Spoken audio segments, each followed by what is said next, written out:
All right, today we are diving into a really fascinating historical puzzle, and it's all locked away in just a few lines of ancient text. We're looking at Isaiah chapter 13, which has this incredibly specific prophecy about the fall of Babylon. We're going to break down verses 19 through 22, piece by piece, and see exactly what was predicted, and then look at how history seems to have followed that script in a way that's, well, pretty uncanny. Let's get right into it. So the prophecy kicks off in verse 19 by just setting the scene, and man, does it paint a picture. It calls Babylon the glory of kingdoms and the beauty of the Chaldees' excellency. You have to really picture this. This wasn't just some city. It was the New York, the Paris, the Tokyo of its day, all rolled into one, the absolute pinnacle. But this grand description, it's really just the setup for a massive fall. And then, bam, right in the very same sentence of verse 19, the prophecy just drops the hammer. This glorious, magnificent city is going to end up just like Sodom and Gomorrah. I mean, that's a name that means total, catastrophic, divine destruction, the kind you don't come back from. The contrast is just staggering. Okay, so what does that even mean, to be destroyed like Sodom and Gomorrah? Well, the prophecy doesn't just leave you guessing. Let's move on to verse 20, because this is where it gets incredibly specific about the kind of emptiness we're talking about. Now, this is where it gets really interesting. Look at the layers of emptiness here in verse 20. It says it will never be inhabited, not just for a little while, forever. No one will live there from one generation to the next. It even gets so specific as to say that nomads, the Arabian, won't even pitch a tent there, and shepherds won't even let their flocks rest there. This isn't just about destruction. This is a prophecy of permanent, total abandonment. But it doesn't stop there. The prophecy goes even further. So if humans are gone for good, who moves in? Verses 21 and 22 give us this really vivid, almost spooky picture of the new tenants of Babylon's ruins. In verse 21, it says, satyrs shall dance there. Now, you might be thinking of, mythical half-man, half-goat creatures from Greek myths, but that's not what's going on here. The source material makes it clear this is just some really poetic language for wild he-goats leaping all over the ruins. Just imagine that.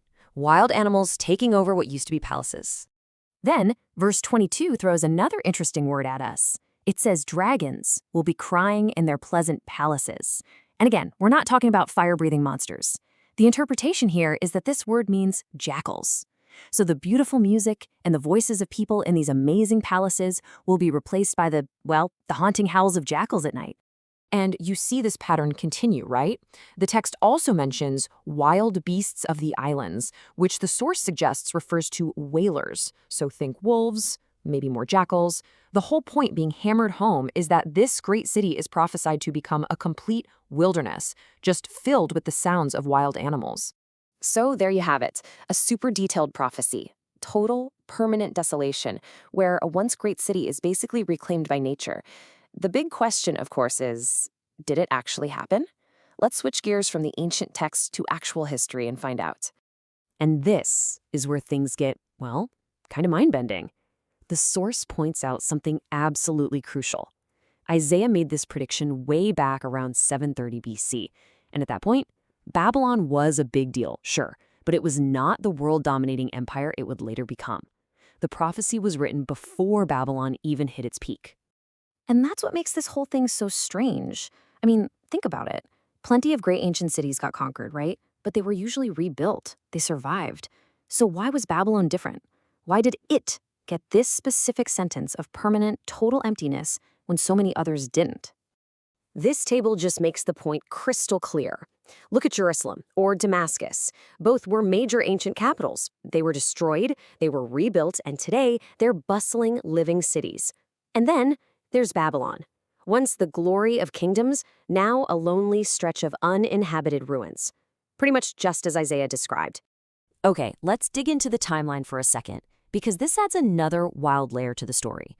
The end of verse 22 says, her time is near to come, and her days shall not be prolonged. So how did that prediction pan out? All right, so check this out. Isaiah lays out this prophecy around 730 BC.